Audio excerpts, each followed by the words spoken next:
we lost Kobe Bryant on this day. Welcome back to On This Day. Today's date is January 26, 2024. It is the 26th day of the year. You got 240 days left.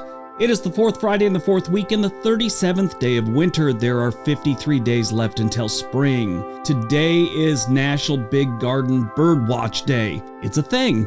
Never really thought about it, but here it is. Bird lovers and nature lovers alike can join together to show their appreciation for these creatures who bring their songs and colors to the world. With more than 18,000 species of birds in the world, there are surely some interesting ones to see and count in celebration of the Big Garden Birdwatch. I know there are some people that are seriously into bird watching. They have these events every single year, all over the world. Steve Martin, I think Jack Black, did a pretty entertaining movie about bird watchers. It's actually called The Big Year. It came out in 2011, which I can't believe it was that long ago. Anyway, it's a movie about three men that embark on this year-long bird spotting thing. It's a pretty funny movie. All right, let's see what else January 26th has given us.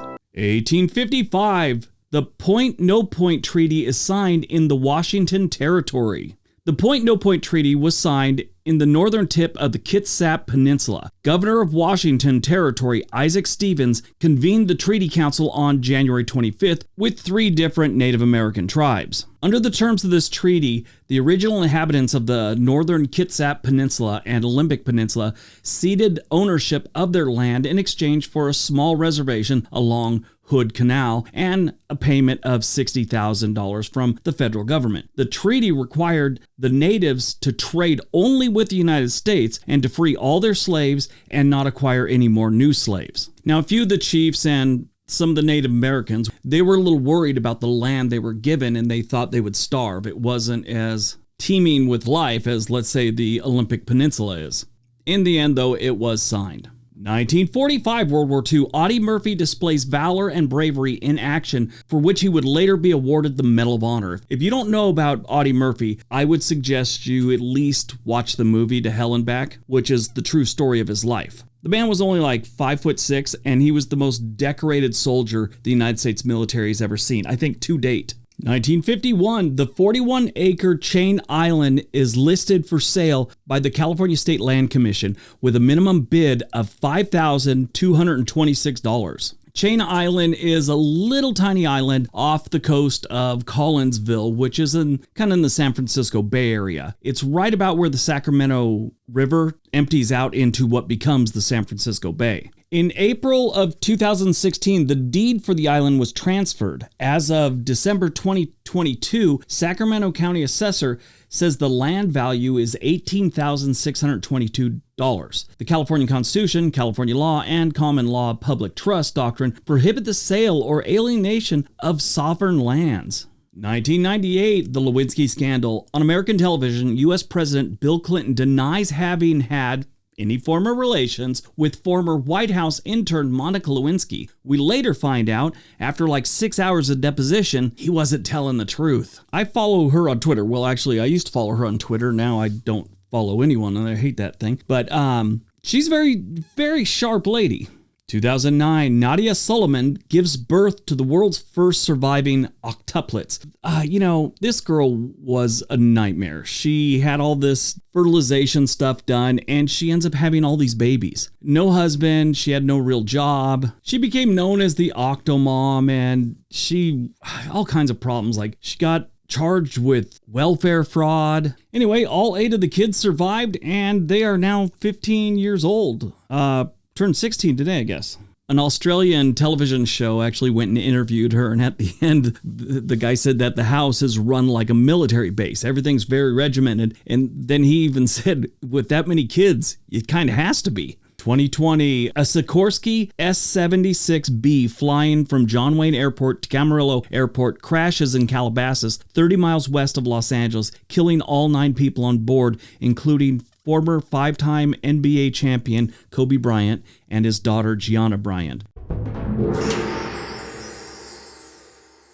This was a tragedy, and we talked about it on his birthday. This was devastating. I mean, Kobe Bryant's a very much loved celebrity athlete in the Los Angeles area and around the world, really. And then to find out that his daughter and some other people were on board with him made it even worse. The helicopter crashed and caught fire in Calabasas near the intersection of Las Virges Road and Willow Glen Street. As reported by 911, emergency calls came in at 9:47. The crash occurred on the new Millennium Loop Trail behind the headquarters of the Municipal Water District. The helicopter came down between two groups of mountain bikers who were the ones that called 911. Witnesses reported that the helicopter's engine was sputtering before the crash. Others reported seeing the helicopter flying into the ground at a fairly significant rate of speed. It's unclear whether a distress call was made or not. On February 24, 2020, Vanessa Bryant, Kobe Bryant's wife and mother of Gianna Bryant, filed a wrongful death suit against the Island Express, the helicopter company that was transporting the 8 passengers. In the lawsuit, the helicopter company had come forward, said that Kobe Bryant knew the risks and they discussed the weather, things like that, and